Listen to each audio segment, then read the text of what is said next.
ស្រីចូលចងចាំយើងមានព្រាមហាក់សាត់ជាលោកដ៏ត្រជាយើងមានថ្នាក់លំនួមអរចារៀងវៃរីរដ្ឋាភិបាលដឹកនាំយើងដោយត្រឹមត្រូវយើងវងស្ពុំទៅផ្លូវដ៏សុខសាន្ត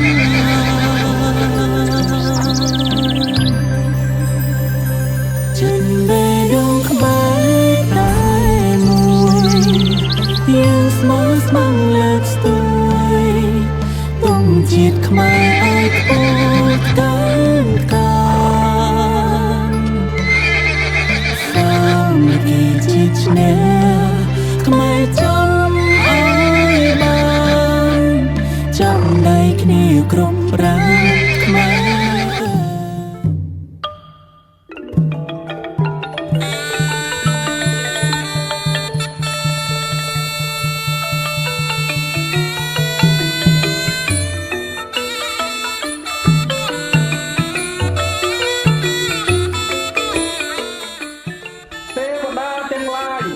បានមកជួបជុំគ្នាមុនមីដេដារងចាំអបអរពិធីគ្រងតំណែងទេវតាឆ្នាំថ្មីព្រះនាងរក្សាទេវីជាបុត្រីទី3នៃកបិលមហាព្រហ្មដែលយាងចុះមកនៅថ្ងៃអង្គារ12រោចខែចេសឆ្នាំមុនីអក្សរស័កពុទ្ធសករាជ2569ត្រូវនៅថ្ងៃទី14ខែមេសា គ្រិស្តសករាជ2026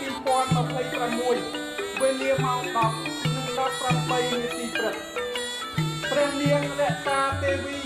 ជាបុត្រីទី3នៃកបិលមហាព្រហ្មបានយាងចុះមកដល់ហើ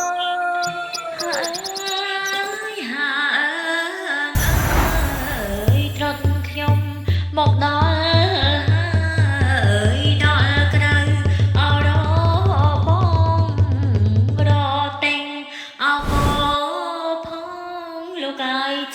ក្រ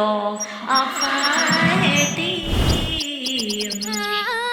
យណែកំប្លង់ប្លង់ងាយនំគ្នាលេងត្រត់ទាំងចិត្តបរិសុទ្ធអនាជារបំខ្មែរឆាឆារាមុំបងហើយវាយក្រមុំបងហើយណែកំប្លង់ប្លង់ងាយនំគ្នាលេងត្រត់ទាំងចិត្តបរិសុទ្ធអនាជារបំខ្មែរឆាឆារាមុំប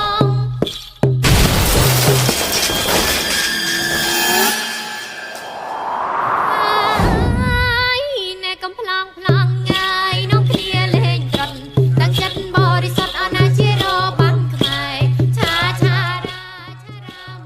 របាំត្រុដិគឺជាខឿនវប្បធម៌ចំណាស់មួយរបស់ខ្មែរដែលគេជឿថាមានដើមកំណើតពីជនជាតិភាគតិចសម្រែក្នុងខេត្តសៀមរាប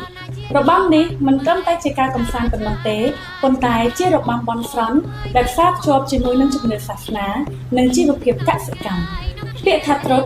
ដកស្រង់ចេញពីភាសាសំស្ក្រឹតដែលមានន័យថាផ្ដាច់ឬកាត់ផ្ដាច់ក្នុងន័យនោះសំដៅទៅលើ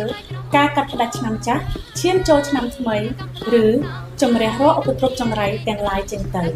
ជូនពរឆ្នាំថ្មីសូមប្រសិទ្ធពរជ័យដល់ប្រជាជនរាជប្រទេសកម្ពុជាទាំងអស់ឲ្យជួបតែសេចក្តីសុខនិងសេចក្តីចម្រើន